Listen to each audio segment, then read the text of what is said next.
Olá, eu sou a Samantha Mauren e bem-vindo ao projeto Leia a Bíblia em um ano. Hoje é o nosso 52º dia e vamos ler Levítico capítulo 13 e 14 e Lucas capítulo 8. A versão da Bíblia é Revista e Atualizada da editora SBB. Levítico capítulo 14. Disse o Senhor a Moisés: Esta será a lei do leproso no dia da sua purificação. Será levado ao sacerdote. Este sairá fora do arraial e o examinará. Se a praga da lepra do leproso está curada, então o sacerdote ordenará que se tomem para aquele que se houver de purificar 2 aves vivas e limpas, e pau de cedro, e estofo carmesim, e isopo. Mandará também o sacerdote que se imole uma ave num vaso de barro, sobre águas correntes. Tomará a ave viva, e o pau de cedro, e o estofo carmesim, e o isopo, e os molhará no sangue da ave, que foi imolada sobre as águas correntes. E sobre aquele que há de purificar-se da lepra, aspergirá 7 vezes, então o declarará limpo e soltará a ave viva para o campo aberto. Aquele que tem de se purificar, lavará as vestes, rapará todo o seu pelo, banhar-se-á com água e será limpo. Depois entrará no arraial, porém ficará fora da sua tenda por 7 dias. Ao 7º dia, rapará todo o seu cabelo, a cabeça, a barba e as sobrancelhas.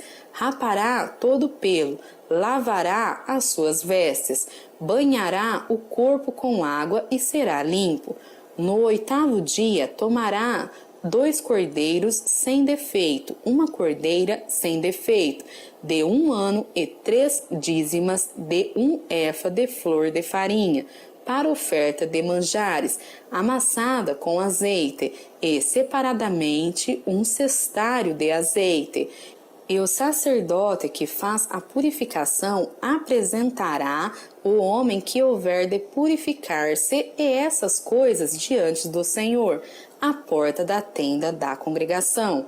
Tomará 1 dos cordeiros e o oferecerá por oferta pela culpa, e o cestário de azeite, e os moverá por oferta movida perante o Senhor.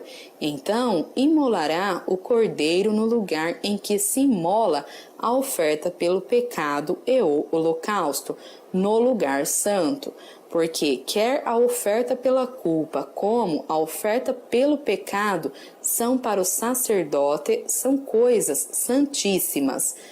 O sacerdote tomará do sangue da oferta pela culpa e o porá sobre a ponta da orelha direita daquele que tem de purificar-se, e sobre o polegar da sua mão direita, e sobre o polegar do seu pé direito.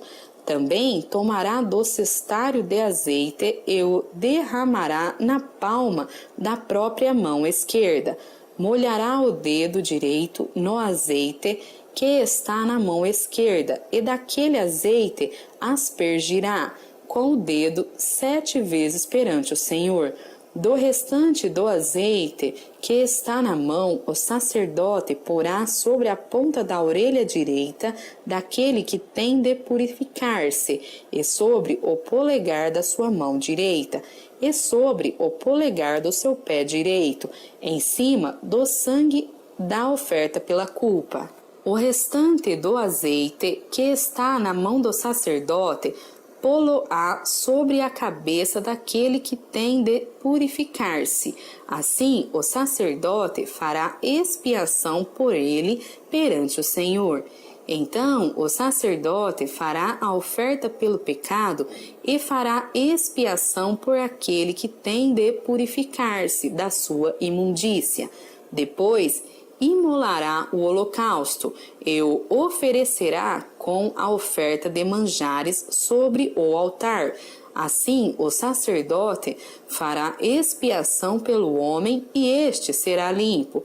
Se for pobre e as suas posses não lhe permitirem trazer tanto, tomará um cordeiro para oferta pela culpa, como oferta movida, para fazer expiação por ele, e a dízima de 1 éfa de flor de farinha, amassada com azeite, para oferta de manjares, e 1 cestário de azeite, 2 rolas ou 2 pombinhos, segundo as suas posses, dos quais um será para oferta pelo pecado e o outro para holocausto. Ao 8º dia da sua purificação, os trará ao sacerdote, à porta da tenda da congregação, perante o Senhor. O sacerdote tomará o cordeiro da oferta pela culpa e o cestário de azeite, e os moverá por oferta movida perante o Senhor. Então o sacerdote imolará o cordeiro da oferta pela culpa, e tomará do sangue da oferta pela culpa, e o porá sobre a ponta da orelha direita daquele que tem de purificar-se, e sobre o polegar da sua mão direita, e sobre o polegar do seu pé direito. Derramará do azeite na palma da própria mão esquerda, e com o dedo direito aspergirá do azeite que está na sua mão esquerda, 7 vezes perante o Senhor. Porá do azeite que está na sua mão na ponta da orelha direita daquele que tem de purificar-se, e no polegar da sua mão direita, e no polegar do seu pé direito, por cima do sangue da oferta pela culpa. O restante do azeite que está na mão do sacerdote porá sobre a cabeça do que tem de purificar-se, para fazer expiação por ele perante o Senhor. Oferecerá uma das rolas ou um dos pombinhos, segundo as suas posses. Será um para oferta pelo pecado e o outro para holocausto, além da oferta de manjares.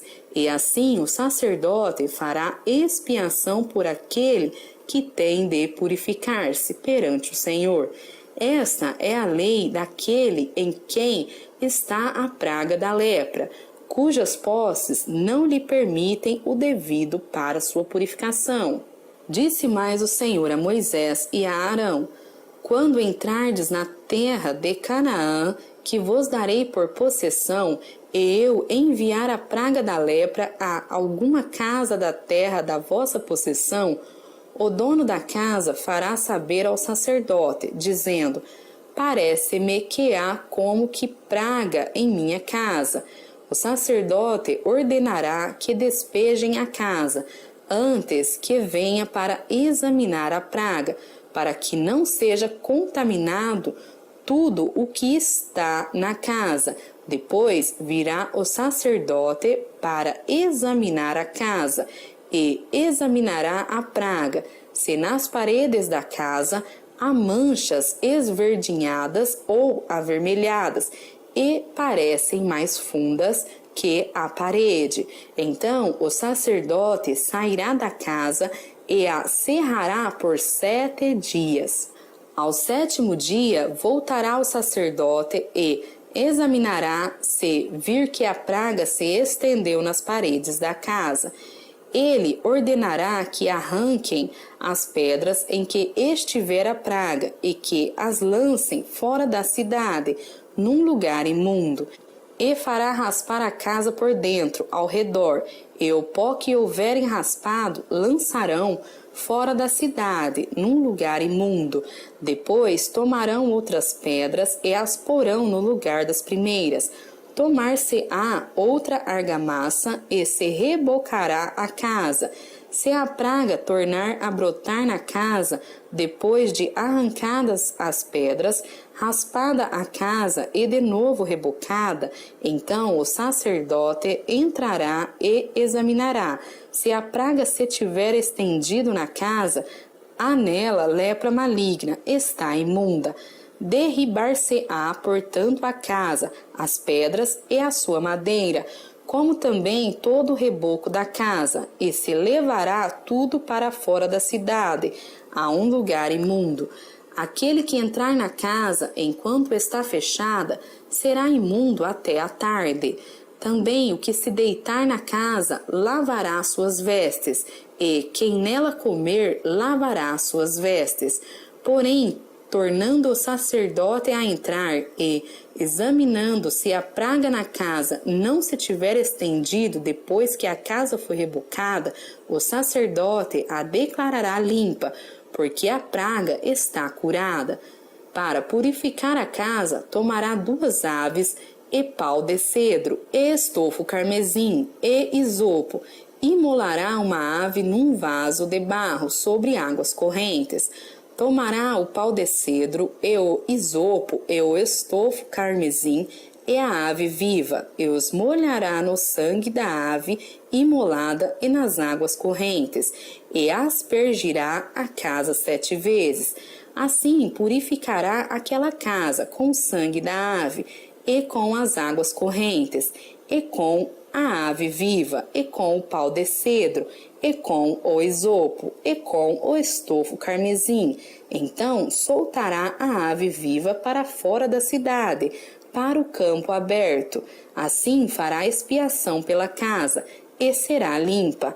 Esta é a lei de toda sorte de praga de lepra, e de tinha, e da lepra das vestes, e das casas, e da inchação, e da pústula, e das manchas lustrosas, para ensinar quando qualquer coisa é limpa ou imunda.